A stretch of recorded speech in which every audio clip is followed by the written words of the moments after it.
இது மகிமை நேரம். கர்த்தரும் இரட்சகருமாயிருக்கிற இயேசு கிறிஸ்துவின் நாமத்தினாலே உங்கள் யாவருக்கும் என்னுடைய காலை வணக்கத்தை தெரிவித்துக் கொள்கிறேன். மீண்டுமாக இந்த மாதத்திலும் ஆண்டவருடைய வார்த்தையை உங்களோடு சொல்வதிலே மகிழ்ச்சி அடைகிறேன். இந்த வாரத்திலே நாம் ஒவ்வொரு நாளும் ஜெபத்தை குறித்து சிந்திக்க இருக்கிறோம். நம்மில் அநேகர் நாம் நன்கு ஜெபிக்கிறவர்கள். இந்த ஒரு நாளின் காலையிலே ஒவ்வொரு நாளும் வேதத்திலே யார் யார் எப்படியெல்லாம் ஜெபித்தார்கள் என்று சொல்லி நாம் தியானிக்க இருக்கிறோம். நிச்சயமாகவே நம்முடைய ஜெப வாழ்க்கைக்கு அது உதவியாக இருக்கும் என்று சொல்லி நம்புகிறேன். இந்த நாளிலும் 1 தெசலோனிக்கேயர் 5ஆம் அதிகாரம் 17ஆம் வசனம், இடைவிடாமல் ஜெபம் பண்ணுங்கள், இடைவிடாமல் ஜெபம் பண்ணுங்கள். இந்த நாட்களிலே நாம் அநேகர் ஜெபத்தை குறித்து நமக்கு செய்தி சொல்வதை நாம் கேட்டிருக்கிறோம். ஜெபத்தை குறித்து நாம் நன்கு அறிந்திருக்கிறோம். யாருக்குமே ஜெபிக்க தெரியாது என்று சொல்வதற்கல்ல. இந்த நாட்களிலே எல்லாரும் ஜெபிக்கிறவர்கள் தான். ஆனால் இந்த நாளிலே இடைவிடாமல் ஜெபம் பண்ணுங்கள். நம்ம எப்படியெல்லாம் ஜெபிக்க வேண்டும் என்று சொல்லி வேதம் நமக்கு கற்றுத்தருகிறது. இந்த நாள் காலையிலே நாம் இடைவிடாமல் ஜெபிக்க வேண்டும் என்று சொல்லி ஆண்டவர் நமக்கு உணர்த்துகிறார். இடைவிடாமல் ஜெபிப்பது என்றால் என்ன? நாம் எப்பொழுதும் தேவனோடு பேசி கொண்டிருப்பது. முழங்கால் படியிட்டு ஜெபிக்கிற நேரம் தவிர நம்முடைய கடமைகளை செய்கிற பொழுது, நம்ம பிரயாணம் பண்ணுகிற பொழுது, நம்முடைய உலக பிரகாரமான வேலைகளில் நம்ம ஈடுபட்டு கொண்டிருக்கிற பொழுது எப்பொழுதும் நம்முடைய ஆத்துமா கர்த்தரோடு பேசி கொண்டிருப்பது இடைவிடாமல் ஜெபம் பண்ணுவதற்கு சமம். நம்ம ஒரு வேலையை செய்கிறோம், ஒரு பாத்திரத்தை கழுவுகிறோம், அப்பொழுது நம்ம ஜெபிக்கலாம், ஆண்டவரே இந்த பாத்திரத்தை எவ்வளவு சுத்தமாக நான் கழுவுகிறேன், அதே போல என் வாழ்க்கையையும் நீர் சுத்தமாக நீர் கழுவும் ஆண்டவரே, என்னையும் நீர் பரிசுத்தப்படுத்தும் ஆண்டவரே என்று ஜெபிக்கலாம். ஒரு தண்ணி குடிக்கும் போது கூட, ஆண்டவரே இந்த தண்ணியை குடிக்கிறதுக்கு எனக்கு கிருபை தந்திருக்கிறீரே, உமக்கு நன்றி என்று சொல்லி ஜெபிக்கலாம். எத்தனையோ பேர் சிறுநீரக பாதிப்பினால ஒரு மடக்கு தண்ணீர் கூட குடிக்க முடியாமல் கஷ்டப்படுகிறார்கள். நமக்கு பரிபூரணமா நாம என்ன செய்கிறோம்? தாகம் எடுக்கிற பொழுதெல்லாம் தண்ணி அதிகமாக நம்ம குடிக்கிறோம். நன்றி ஆண்டவரே, அப்படிப்பட்ட மக்களுக்கு சுகத்தை கொடுங்க ஆண்டவரே. இன்னும் கூட நம்ம சாப்பிடும் போது இந்த ஆகாரத்தை தந்ததற்காக நன்றி ஆண்டவரே, கைகளின் பிரயாசத்தை சாப்பிட கிருபை தந்ததற்காக நன்றி ஆண்டவரே. எத்தனையோ பேர் அந்நோயினால் பாதிக்கப்பட்டு ஆகாரம் புசிக்க முடியாதபடி அவர்கள் கஷ்டப்படுகிறதை நாம பார்க்கிறோம். எல்லாம் இருந்தும் சாப்பிட மனம் இல்லை, சாப்பிட முடியலை, இதை சாப்பிடக்கூடாது என்று சொல்லி எத்தனையோ நோயினால் பாதிக்கப்பட்ட மக்கள் உண்டு. அவர்களை நினைத்தருளும் ஆண்டவரே. அவர்களும் ஆகாரம் புசித்து மகிழ்ச்சியா இருக்கட்டும். நம்முடைய பிரயாணங்களிலே போகும்போதும் வரும்போதும் ஆண்டவரிடத்திலே நாம் ஜெபிக்கலாம். இடைவிடாமல் நாம் ஜெபிக்க ஆண்டவர் நமக்கு நிறைய வாய்ப்புகளை தருகிறார், நமக்கு நிறைய தருணங்களை தருகிறார். நாம் அதை பயன்படுத்தி கொள்ள வேண்டும்.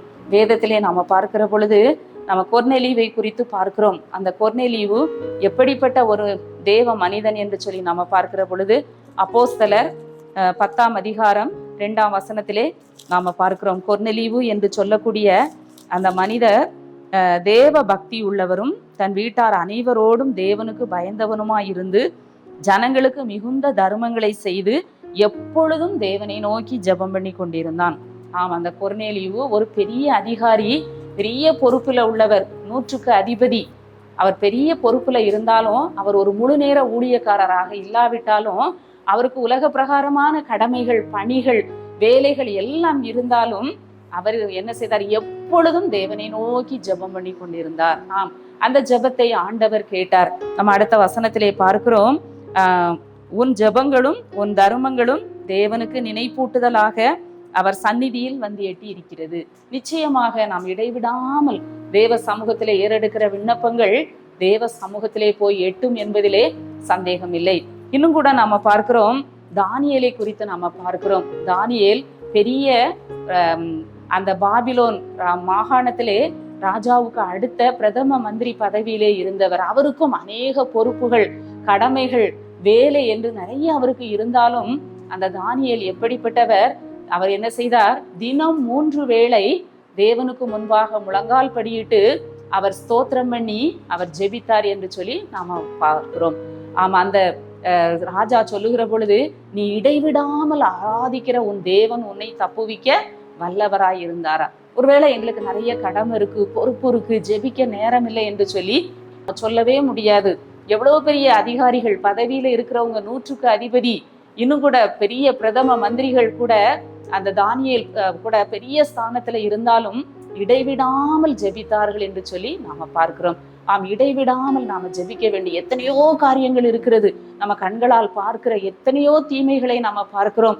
நம்முடைய குடும்பத்துக்காக, பிள்ளைகளுக்காக, இன்னும் கூட நம்முடைய சமுதாயத்திற்காக நாம் ஜெபிக்க வேண்டிய கடமை நமக்கு இருக்கிறது. இந்த கடைசி காலங்களிலே நாம இருக்கிறோம். நம்ம இடைவிடாமல் நம்ம ஜெபிக்க வேண்டும். வீணான சிந்தனைகளுக்கு இடங்கொடாதபடி, வீணான பாரங்களுக்கும் கவலைகளுக்கும் நம்ம இடங்கொடாதபடி இடைவிடாமல் ஜெபிக்க வேண்டும் என்று சொல்லி இந்த காலை வேளையிலே ஆண்டவர் நமக்கு கற்றுத் தருகிறார். இன்னும் கூட லூக்கா 21:36 நாம பார்க்கிறோம், எப்பொழுதும் ஜெபம் பண்ணி விழித்திருங்கள். ஆண்டவர் கடைசி காலத்து சம்பவங்கள் எல்லாம் சொல்லும் போது மனுஷகுமாரனுடைய வருகைக்கு நாம் ஆயத்தப்பட வேண்டும். எப்பொழுதும் ஜெபம் பண்ணி விழித்திருங்கள். அவருக்கு முன்பாக நிற்க நாம பாத்திரவான்களாய் காணப்படுவதற்கு எப்பொழுதும் ஜெபம் பண்ணி விழித்திருக்க வேண்டும் என்று சொல்லி ஆண்டவர் சொல்லுகிறார். இந்த காலை வேளையிலே நாமும் சிந்தித்து பார்ப்போம், நம்முடைய ஜெப வாழ்க்கை எப்படி இருக்கிறது? காலையில ஜெபிக்கிறதோடு நம்ம அந்த ஜெபத்தை விட்டு விடுகிறோமா? வேதம் வாசிப்பதோடு அந்த வசனத்தை விட்டு விடுகிறோமா? அதை நாம் தியானித்து, அதை நாம் சிந்தித்து ஆண்டவரோடு நம்ம உறவாடும் பொழுது நிச்சயமாக நமக்கு ஆசீர்வாதமாக இருக்கும். நம்முடைய இந்த நாள் நமக்கு ஆசீர்வாதமாக இருக்கும் என்பதிலே சந்தேகம் இல்லை. இந்த காலை வேளையிலும் கூட நாம் கர்த்தரை நோக்கி பார்ப்போம். எங்களை நேசிக்கிற நல்ல ஆண்டவரே, இந்த நல்ல நாளுக்காக உம்மை துதிக்கிறோம், உம்மை ஸ்தோத்தரிக்கிறோம். இடைவிடாமல் ஜெபம் பண்ணுங்கள் என்று சொல்லி ஆண்டவர் எங்களுக்கு ஒரு நல்ல ஆலோசனையை கொடுத்தீர் சுவாமி. கேட்கிற ஒவ்வொரு மக்களையும் நீங்க ஆசீர்வதிங்க ஆண்டவரே. வீணான சிந்தனைகளுக்கு நாங்கள் இடங்கொடாதபடி இடைவிடாமல் ஜெபிக்க, இடைவிடாமல் உம்மை ஸ்தோத்தரிக்க, நன்றி செலுத்த ஆண்டவரே எங்கள் ஒவ்வொருவருக்கும் கிருபை தாரும். இந்த நாள் எங்களுக்கு ஆசீர்வாதமாய் இருக்க உதவி செய்யும். மீட்பர் இயேசு கிறிஸ்துவின் மூலம் ஜெபிக்கிறோம் நல்ல பிதாவே, ஆமென்.